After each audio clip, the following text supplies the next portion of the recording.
নমস্কাৰ দৰ্শক সকল content management in admin interface year spoken টিউটোৰিয়েলত আপোনাক স্বাগতম এই টিউটোৰিয়েলত আমি ড্ৰুপাল ইন্টাৰফেস অন্বেষণ কৰিম আমি কিছু মেনু আইটেম সম্পৰ্কে শিকিম যেনে কন্টেন্ট স্ট্ৰাকচাৰ আৰু এপিয়াৰেন্স এই টিউটোৰিয়েলটো ৰেকৰ্ড কৰিবলৈ আমি ব্যৱহাৰ কৰিছো উবুন্টু অপাৰেটিং সিস্টেম ড্ৰুপাল 8 আৰু ফায়াৰফক্স ওয়েব ব্ৰাউজাৰ আপুনি আপোনাৰ পছন্দৰ যিকোনো ওয়েব ব্ৰাউজাৰ ব্যৱহাৰ কৰিবলৈ পাৰে আমি পূৰ্বে নিৰ্মিত ওয়েবসাইটটো খুলো বিস্তাৰিতভাৱে ড্ৰুপাল ইন্টাৰফেস অন্বেষণৰ আগেই আমি কিছু কাৰ্যকৰ গুৰুত্বপূৰ্ণ টাৰ্মছ লক্ষণীয় কৰো মনত ৰাখিব যে আমি ড্ৰুপাল সাইট সেটআপ কৰাত আমি ইউজাৰ সংখ্যা 1 বা সুপাৰ ইউজাৰ হয় সুপাৰ ইউজাৰ ড্ৰুপালত অন্য সকলো ইউজাৰৰ ওপৰত আমি অন্য কোনো এডমিনিষ্ট্ৰেটৰ বনাব পাৰো যাৰ ভৱিষ্যতে সকলো অনুমতি থাকিব কিন্তু সেই অনুমতিও সুপাৰ ইউজাৰ দ্বাৰা প্ৰত্যাহাৰ বা পৰিচালিত হ'ব পাৰে সুপাৰ ইউজাৰৰ অনুমতি প্ৰত্যাহাৰ কৰা নাযায় অন্য কথাত সুপাৰ ইউজাৰৰ ওচৰত ড্ৰুপাল সাইটৰ প্ৰতিটো এলেকাত এক্সেছ আছে মনত ৰাখিব যে ইউজাৰ নম্বৰ 1 যিকোনো ড্ৰুপাল সাইটত সুপাৰ ইউজাৰ হয় এইটো হল এডমিনিষ্ট্ৰেটিভ টুলবাৰ ম্যানেজত টিপিলে আমি সাবমেনুত যাও ইয়াতে আমি কন্টেন্ট স্ট্ৰাকচাৰ এপিয়াৰেন্স ইত্যাদি দেখিব পাৰো আৰু আমি কিছুক্ষণ পিছত এইটোক দেখিম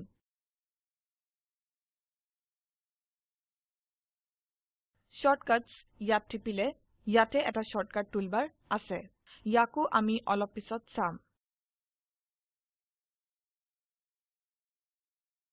এডমিন ইয়াত টিপিলে আমি নিজৰ প্ৰফাইলত লিংক দেখিব পাৰো বা লগ আউট কৰিবলৈ পাৰো এইটোক টুলবাৰত এডমিন বোলে কাৰণ এইটোৱেই ইউজাৰ নাম যি মই ৰাখিছো আপোনাৰ ভিন্ন হ'ব পাৰে আকৌ এবাৰ এইটো হল এডমিনিষ্ট্ৰেশ্যন টুলবাৰ এইটো ড্ৰুপাল এডমিনিষ্ট্ৰেশ্যন অভিজ্ঞতাৰ এটা গুৰুত্বপূৰ্ণ অংশ এইটো শৰ্টকাট বাৰত কিছু যোগ কৰিবলৈ বেছ সহজ উদাহৰণস্বৰূপে ধৰক মই মেনেজ কন্টেন্ট এড কন্টেন্টত আছো আৰু মই সাইটত এটা আৰ্টিকল যোগ কৰিবলৈ বিচাৰো লক্ষ্য কৰক এটা ষ্টাৰ ইয়াতে পূৰণ হোৱা নাই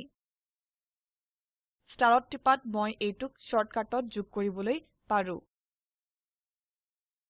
এতিয়া শৰ্টকাটছত টিপিলে আমি শৰ্টকাটছত এটা ক্ৰিয়েট আৰ্টিকল মেনু আইটেম দেখিব পাৰো আমি আৰ্টিকল তৈয়াৰ কৰাৰ পিছত এইটোক সহজে মুছিব পাৰো এইটো ড্ৰুপাল সাইটত কাৰ্যত যিকোনো এডমিনিষ্ট্ৰেশ্যন স্ক্ৰিনৰ দ্বাৰা কৰা যাব পাৰে শৰ্টকাটছে এইটোক দ্ৰুতভাৱে গতি কৰিবলৈ সাহায্য কৰে এতিয়া এপিয়াৰেন্সত টিপু লক্ষ্য কৰক যে তাত ট্যাব আছে আৰু এই ৰকমৰ ট্যাব সাইটত সৰ্বত্ৰ প্ৰদৰ্শিত হ'ব এই ট্যাববোৰ গুৰুত্বপূৰ্ণ আৰু এইটোক সেকশন ট্যাবছ বোলে আমি যি বিভাগতেই কাম কৰিছো তেখেতলোকে যিকোনো বিভাগ দেখিব পাৰে কেতিয়াবা এই বিভাগৰ সাব বিভাগ থাকে যেনেকৈ আপুনি ইয়াতে দেখিছে গ্লোবাল সেটিংস বাটিক ক্লাসি আৰু 7 হল সেটিংস ট্যাবৰ সাব বিভাগ বাটন অৱশেষত প্ৰতিটো ড্ৰুপাল কন্টেন্ট আইটেমক নোড বোলে এতিয়া আমাৰ সাইটত কোনো নোড বা কন্টেন্ট নাই আমি আসন্ন টিউটোৰিয়েলত সেইবোৰ তৈয়াৰ কৰিম এডমিনিষ্ট্ৰেশ্যন টুলবাৰ সাবমেনু সেকশন ট্যাবছ আৰু সাবসেকশন বাটনছ এইবোৰ কিছু বিষয় যাক আমি ড্ৰুপাল ইন্টাৰফেসৰ মাধ্যমেৰে যোৱা প্ৰয়োজন হ'ব এতিয়া টুলবাৰৰ কন্টেন্ট লিংক চাও আমি কন্টেন্টত টিপিলে তেতিয়া আমি এটা ড্যাশবোৰ্ডত যাও ড্যাশবোৰ্ডে সাইটৰ সকলো বিষয়বস্তু ৰাখে আমি পাব্লিছড বা আনপাব্লিছড দ্বাৰা ফিল্টাৰ কৰিবলৈ পাৰো কন্টেন্ট টাইপ ইয়াৰ দ্বাৰা ফিল্টাৰ কৰিবলৈ পাৰো বা যিকোনো টাইটেল আৰু ভাষা চয়ন কৰি কৰিব পাৰো যেহেতু আমাৰ ওচৰত এতিয়া কন্টেন্ট নাই এই পৃষ্ঠা সামান্য সীমিত আমি ইয়াতে সাব টেবছত টিপিলে দেখো যে তাত কোনো কমেন্ট নাই ফাইলছ শব্দত টিপিলে আমি সকলো ফাইলৰ তালিকা পাও যি এতিয়া পৰ্যন্ত আপলোড কৰা হৈছে এইটো এটা ইমেজ বা কোনো ফাইল হ'ব পাৰে আমি এইটো পিছত শিকিম এড কন্টেন্টত টিপি আৰু হোম পেজত এটা ওয়েলকাম আৰ্টিকল যোগ কৰক আৰ্টিকলত টিপক লিখক ওয়েলকাম টু Drupalville আমাৰ সাইটৰ নাম Drupalville আৰু এইটো Drupal সম্পৰ্কে সকলো ধৰণৰ তথ্য দিছে বডিত আমি লিখিম Welcome to our site we are so glad you stopped by এতিয়া আমি সকলো ফিল্ডত নাযাও আমি এইটো পিছৰ টিউটৰিয়েলত চাম কিন্তু টেক্সটত আমি লিখিম Welcome Drupal এইটোৱে সকলো আৰ্টিকলৰ তালিকাত লিংক বনাব যাক আমি এই টেগ দিছো আমি ইয়াতে ইমেজ আপলোড কৰিবলৈ পাৰো মই ইতিমধ্যে মোৰ মেচিনত এটা Drupal 8 লোগো ডাউনলোড আৰু সেভ কৰিছো আপোনাৰ সুবিধাৰ বাবে Drupal 8 লোগো এই টিউটৰিয়েলৰ ওয়েব পেজত কোড ফাইলছ লিংকত দিয়া হৈছে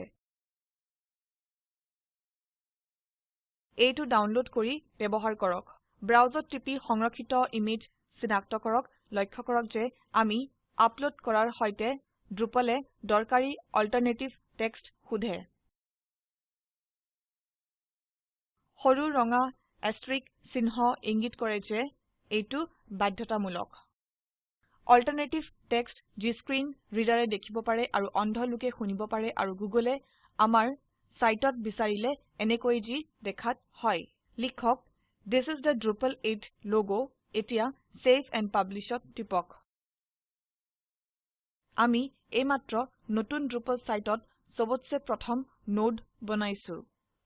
এতিয়া আমি কন্টেন্টত টিপিলে নোড তালিকাভুক্ত হয় টাইটেল কন্টেন্ট টাইপ ইয়াৰ নিৰ্মাতা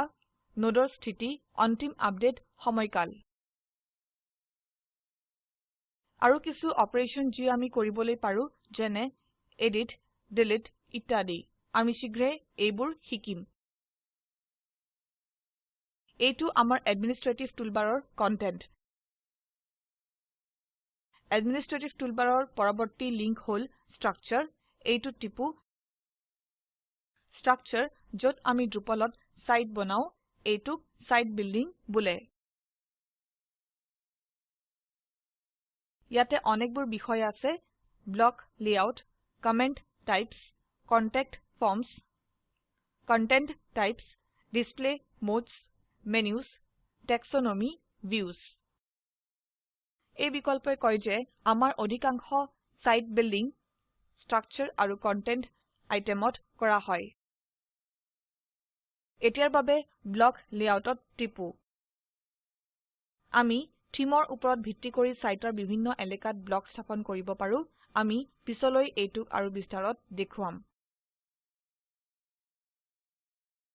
কাস্টম ব্লক লাইব্ৰেৰীত টিপক আৰু এটা ওয়েলকাম ব্লক যোগ কৰো এড কাস্টম ব্লকত টিপক আৰু এইটোক ওয়েলকাম টু Drupalville বুলি কও বডিত লিখক ওয়েলকাম টু Drupalville এতিয়াই যি আপুনি Drupal সম্পৰ্কে শিকিব মনত ৰাখিব এইটো কন্টেন্ট নহয় ব্লক সামান্য ভিন্ন আৰু সাইডবাৰৰ নিচিনা এতিয়া সেভত টিপক আমাৰ ব্লক আছে আৰু এতিয়া এইটোক কোন ঠাইত ৰাখিম তাক নিশ্চিত কৰো আকৌ এবাৰ ব্লক লেআউটত টিপক প্ৰথমে সাইডবাৰত যাওক আৰু প্লেস ব্লকত টিপক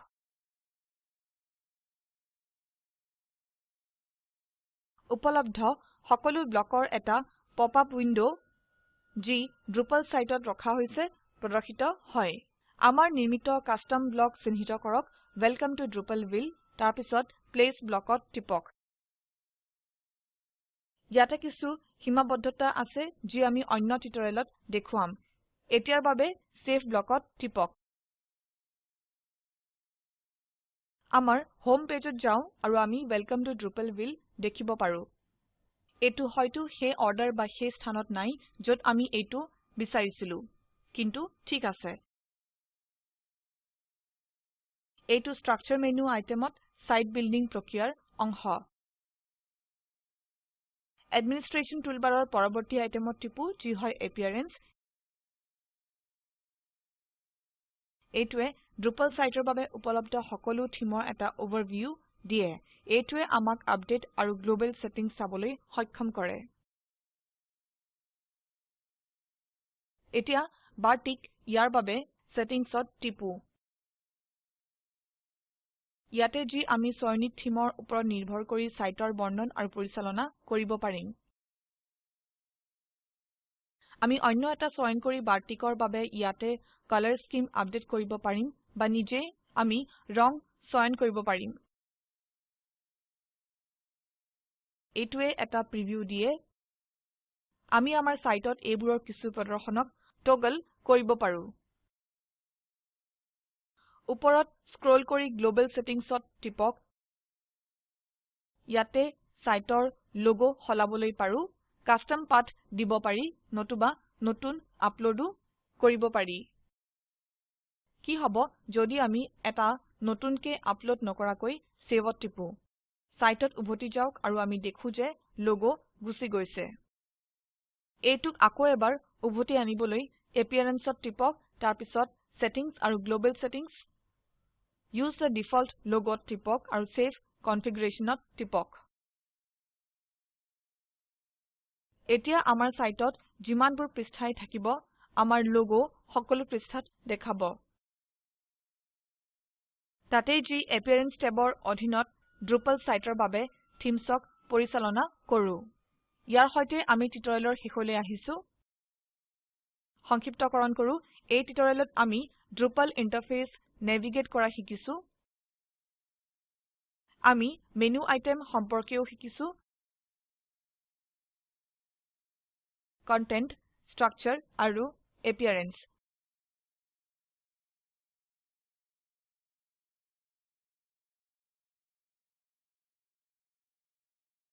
এই ভিডিওটো একুইয়া আৰু OS ট্ৰেইনিঙৰ পৰা অভিযোজিত আৰু স্পোকেন টিউটৰিয়েল প্ৰকল্প IIT বম্বেৰ দ্বাৰা সংশোধিত এই ভিডিওটোৱে প্ৰকল্পক সাৰাংক্ষিত কৰে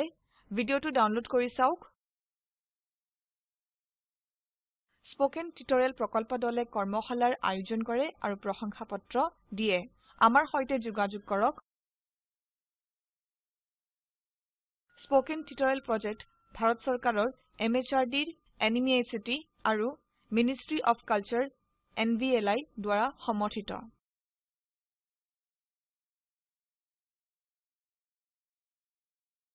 IIT বম্বেৰ পৰা মই মৌচুমী মেধি এতিয়া আপোনাৰ পৰা বিদায় লৈছো অংশগ্ৰহণৰ বাবে ধন্যবাদ